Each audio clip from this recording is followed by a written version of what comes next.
Hi, Peter Bulker here and welcome to today's edition of the Transition Guy. Now today I want to speak to you about indecision and how indecision is probably one of the biggest killers of business. Now I want to take you back 6 months ago. I want to take you back to sort of April, March time of 2020. Now especially in the UK, during that period we started to see lockdowns happen, where we had a pandemic that the government didn't necessarily know how to deal with. We had a lot of mixed information coming from the countries that were hit by the pandemic, and we went into a lockdown. And during that lockdown, I mean, it's the first time I've ever seen it, where probably the world as we know it came to a standstill. Now, you can understand that during that period there's panic from people, especially business owners, to be told you're shutting your doors, to not know what the future holds. I get it. There's going to be a period of indecision. There's going to be a period, okay, well, where do we go with this? How's it going to map out? And for many businesses out there, they stood still and they watched things unfold. And that's human nature. And what was interesting was people were waiting. And as it was progressing, I think a lot of people were sort of fearful about, okay, they didn't like the uncertainty of the future. And very much, I think subconsciously, they're hoping for the bounce back to times that they knew best.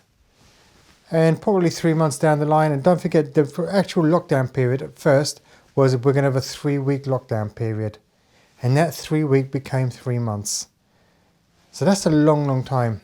And not all businesses were hanging around waiting. Many took advantage of the situation, learned to read the situation and adapt their businesses straight away to be able to sort of continue trading and moving forward. Some couldn't, like hospitality, I get it. But then restrictions became sort of lifted gradually and things started to sort of open up again. Okay, things opened up a little bit differently. We had to operate in a slightly different manner.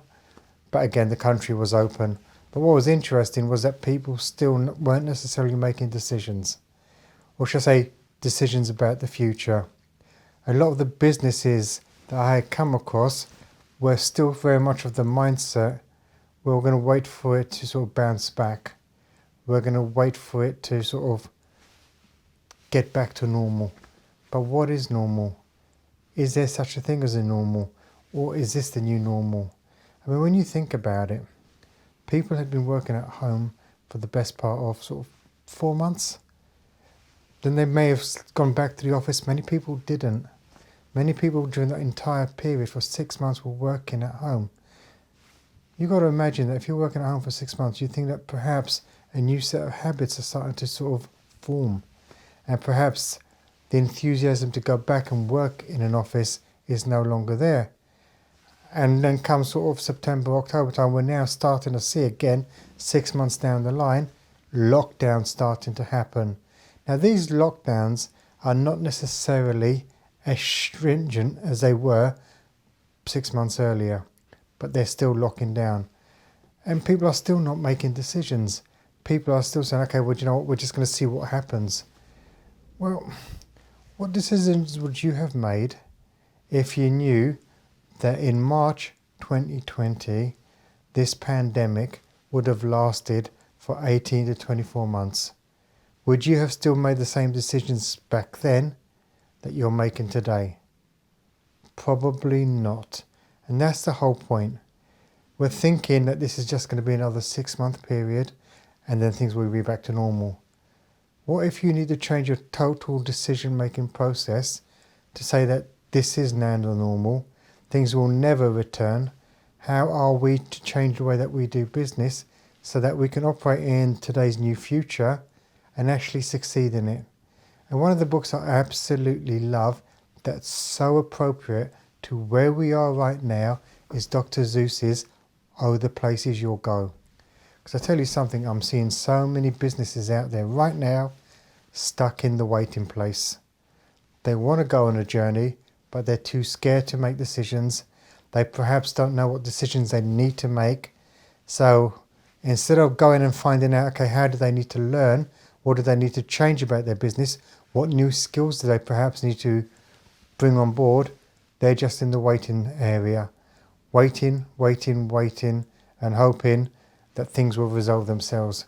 Well, let me tell you, I very much doubt that that's going to happen. I think at the end of the day, if you really want to take advantage and be able to trade in the new tomorrow, you need to start making decisions now. You need to start re-educating yourself now. You need to start restructuring your business now.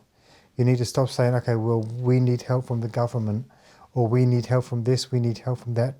You need to pretend that the government isn't there and that you've got to start to change your business model. Because ultimately, if you don't, and the help isn't there, you are going to go bust. And I'll tell you something, there are plenty of businesses out there right now, absolutely thriving, absolutely doing great business because they made changes. I've got a number of clients that actually saw this as a great advantage because they changed what they did, and many of them actually cut out the middlemen, because it was the middlemen that closed during the lockdown period and they went direct. Shows you how business models change.